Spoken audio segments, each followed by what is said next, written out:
En chiffres médiamétrie. Et maintenant, l'invité de la matinale. Marine Le Pen et son procès, la menace Sarah Knafo pour la présidentielle et les municipales, le bluff de la dissolution de Sébastien Lecornu.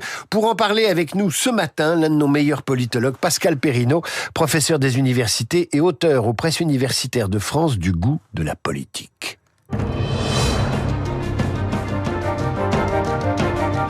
C'est paru chez Odile Jacob et pas au puf me glisse Pascal Perrineau pendant le jingle. Pascal Perrineau, bienvenue et bonjour. Bonjour. Merci d'avoir répondu à l'invitation de Radio Classique. Partagez-vous l'analyse de Guillaume Tabar concernant ces candidats qui sont non interchangeables? Oui, tout à fait. Il y a des différences. Il y a d'abord ce qu'il a constaté. Le RN a une force indépendamment de la personnalité qui l'incarne. C'est devenu un parti incontournable, comme on dit. C'est devenu le parti dominant de cette 5e République en difficulté, comme il y a eu au début le Parti gaulliste, puis après le Parti socialiste avec François Mitterrand. Eh bien maintenant, on a le RN. Et vous savez, en 1981, on disait les socialistes pourraient gagner, même s'ils présentaient un âne à l'élection, ils gagneraient. On en est presque là, avec le Rassemblement national, qui est profondément implanté dans la société française, dans les préoccupations, les inquiétudes, les peurs et les attentes des Français. Cependant, quand on regarde en détail qui pourrait l'incarner, et là je partage l'analyse de Guillaume Tabar, une élection présidentielle, c'est une élection d'une personnalité. C'est la rencontre, comme on le disait jadis, d'un homme et d'un peuple, ou d'une femme et d'un peuple. Et là, la rencontre n'est pas tout à fait la même entre Marine Le Pen et l'électorat, et Bardella et l'électorat, si c'est lui qui est le candidat du Rassemblement national en 2027. Pourquoi ? Parce que Marine Le Pen, d'abord, c'est une candidate qui a été à de très nombreuses reprises confrontée à l'échéance présidentielle. 2012, 2017, où elle passe la barre du premier tour, 2022, où elle passe la barre du premier tour, elle emmène le Rassemblement national au-delà des 40% au second tour. C'est une femme qui s'est formée dans de multiples combats politiques. Jordan Bardella, les combats politiques sont tout à fait récents. Il y a eu les européennes, mais ça n'est pas, j'allais dire, un combat essentiel au plan électoral. Et il y a beaucoup d'inconnus. Parce que le prochain président ou la prochaine présidente, ce sera un homme ou une femme qui sera confronté à des situations extrêmement compliquées, on le voit dès aujourd'hui, à des situations de chaos au plan national et de chaos au plan international. Il faudra que ça soit un homme de poids. Et là, on se pose des questions sur Jordan Bardella. Est-ce qu'il pourrait devenir, est-ce qu'il est, ou est-ce qu'il pourrait devenir cet homme de poids? Et là, les questions multiples se posent, parce que les Français, quand ils iront voter, ils se diront, ben voilà, je me sens proche du RN, pourquoi pas aller voter pour Jordan Bardella, mais est-ce que cet homme, demain, sera capable de décrocher son téléphone pour parler à Trump ou à Poutine? C'est ça, si vous voulez, le métier d'un président de la République. Et donc, même si et Guillaume Tabar avait raison, même si dans les sondages d'opinion, Bardella fait même parfois aujourd'hui un peu mieux que Marine Le Pen, je ne suis pas sûr qu'à la suite de ce combat terrible qu'est une campagne présidentielle, Bardella soit dans l'état très favorable vis-à-vis de l'opinion que l'on mesure aujourd'hui. Vous savez, aujourd'hui, on ne mesure pas des intentions de vote en tant que telles, au fond, et encore moins du vote. On mesure des opinions, et là, on a une opinion plus ou moins favorable par rapport à ce jeune homme qui présente bien. En clair, la popularité ne fait pas la densité, si je vous ai bien compris. Alors, imaginons Marine Le Pen hors circuit.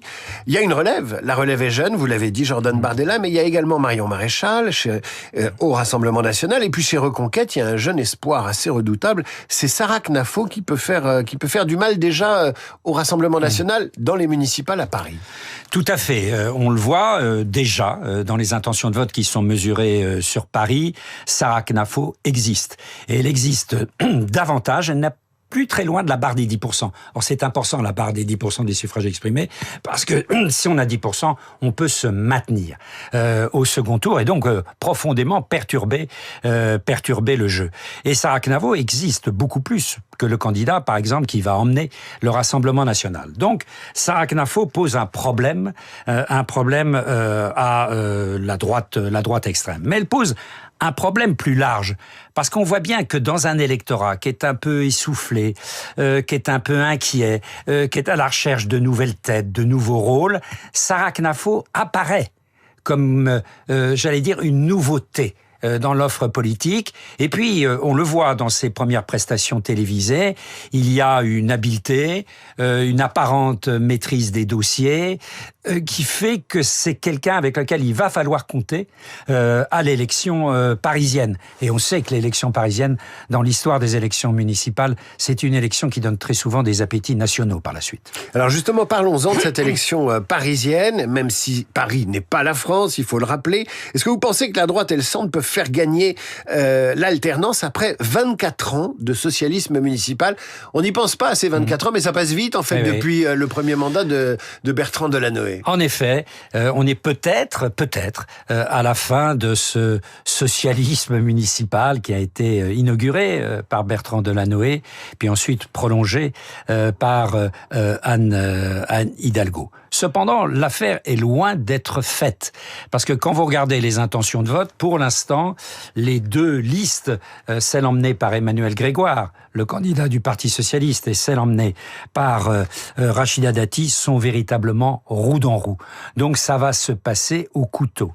Et puis il faut regarder très attentivement ce qui se passe, j'allais dire, à la gauche de la gauche et à la droite de la droite. À la gauche de la gauche, est-ce que la liste emmenée par Madame Chikirou, qui est la liste de la France insoumise, aura envie de s'intégrer dans une dynamique de gauche? Ça n'est pas évident.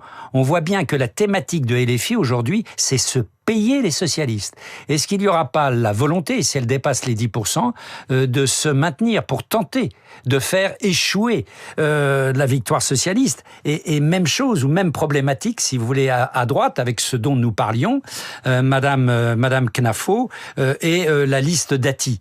Et là, il faudra suivre très attentivement ce qui va se passer entre les deux tours, c'est-à-dire les fusions. Vous savez qu'on peut fusionner à partir du moment où on fait 5% des suffrages exprimés, et les maintiens au-dessus de 10% des suffrages exprimés. Tout ça risque de se faire, j'allais dire, à la petite cuillère.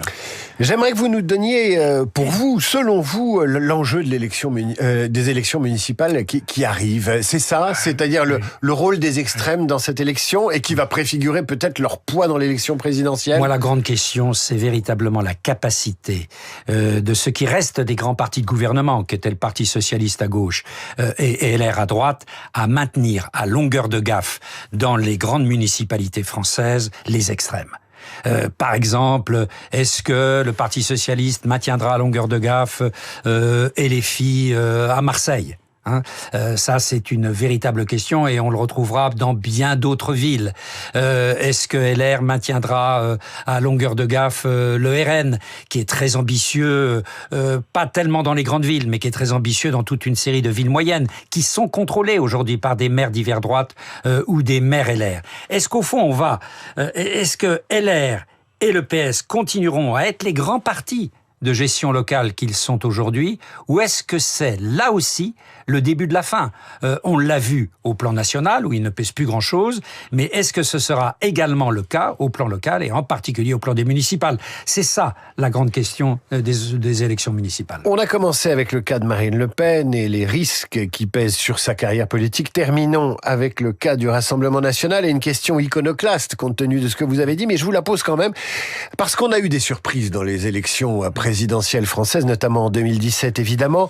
Vous imaginez un RN ne parvenant pas au second tour de l'élection présidentielle? Très difficilement. Non, pour l'instant, je ne vois pas de RN, parce que, si vous voulez, tout est, si vous voulez, c'est comme dans une course au départ de chevaux. Il y en a qui partent avec un handicap, et il y en a qui partent sans handicap. Et là, le Rassemblement national, quel que soit le candidat, il est aux alentours, mettons, de 30 à 32% des intentions de vote.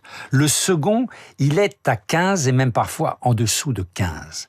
Donc, ramener ce Rassemblement national qui, au départ, fait véritablement la course en tête à une situation où il serait, à 12%, 11%, je ne le vois pas. pour l'instant.